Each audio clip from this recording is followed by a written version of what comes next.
président de l'UDC. Monsieur Koulibaly Mamadou Jacob, président du PIA. Blé Pierre Nolandais, président de LDC. Fofana Siaka, président du RDP. Monsieur Assielou, président de l'APSI. Pour le compte de la DI, démonstration des Ivoiriens rassemblés. Monsieur Yao Kwadjo Stanislas, président de l'UMPP, Union des Marches pour la Paix. Monsieur Aka Blewo Jean, président de l'UDC, Union des démocrates de la Côte d'Ivoire. Madame Koto Brou Françoise, présidente de la LMP, la Mouvance pour la Paix. Enfin, votre serviteur Zadi Djedje, président de l'Alliance des Ivoiriens pour la démocratie. Pour revenir aux raisons du rapprochement G8-DI, il faut dire que deux groupements de partis politiques que nous sommes, nous, ici, ce matin, des partis politiques, au total, G8 et DI, nous avons la même vision. C'est pourquoi, ce matin, je voudrais, au nom de G8, de ces deux groupements de partis politiques, ont une totale convergence de vues sur la qualité de la gouvernance de son Excellence Alassane Ouattara, président de la République de Côte d'Ivoire. Pour faire simple les choses, il faut noter que plusieurs séances de travail ont réuni le G8 et la DI depuis quelques mois. À l'issue de nos échanges, l'homme retient ce qui suit. 1. Le G8 et la DI annoncent ce matin à cette conférence de presse la mise en place de la coalition pour la nation, CPN. 2. La coalition pour la nation, CPN, appelle avec insistance le président, son Excellence Alassane Ouattara, à se porter candidat à l'élection présidentielle d'octobre 2025. 3.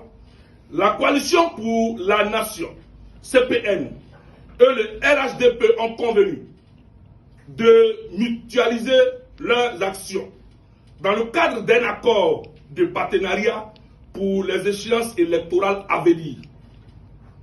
À cet effet, nous vous prions de rester à l'écoute. La CPN voudrait rappeler à toutes fins utiles que la révision annuelle de la liste électorale, telle qu'indiquée dans le code électoral, fait partie des recommandations de la phase 5 du dialogue politique. Sur cette question, la CPN salue le fait que cette révision de la liste électorale ait eu lieu à deux reprises, soit du 19 novembre au 20 décembre 2022, du 19 octobre au 17 novembre 2024. Suite à un accord entre la CEI et les partis politiques, la dernière révision de 2024 a anticipé en prenant en compte les nouveaux majeurs jusqu'à fin février 2025.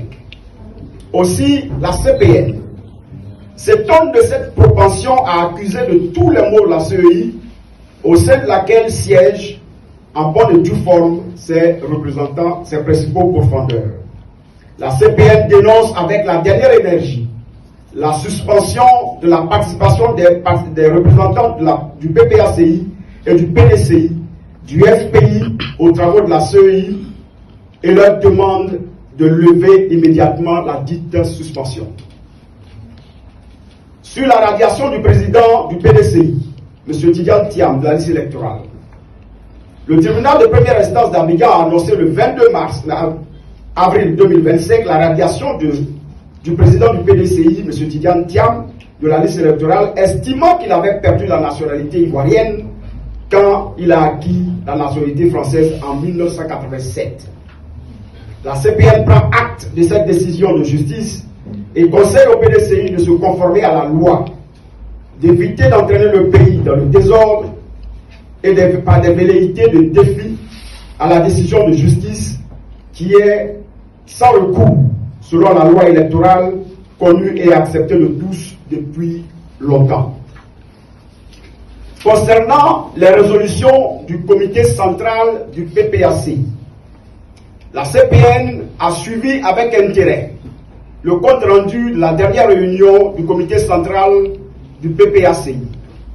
Il ressort de cette rencontre, outre le soutien apporté au PDCI suite à la radiation de son président de la liste électorale, que le PPAC se réserve le droit à compter de la première quinzaine du mois de juin 2025 d'envisager un nouveau palier de sa lutte plus déterminé, plus structuré à la hauteur de la gravité de la situation et lancer le mot d'ordre, le mouvement Trop c'est trop.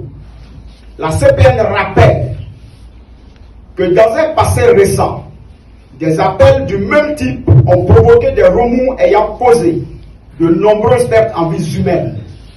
La CPN ne saurait donc cautionner de telles actions et demande au PPACI de bien vouloir revoir sa copie et s'inscrire résolument dans la dynamique de paix et de cohésion sociale impulsée par son Excellence M. Alassane Ouattara, président de la République de Côte d'Ivoire.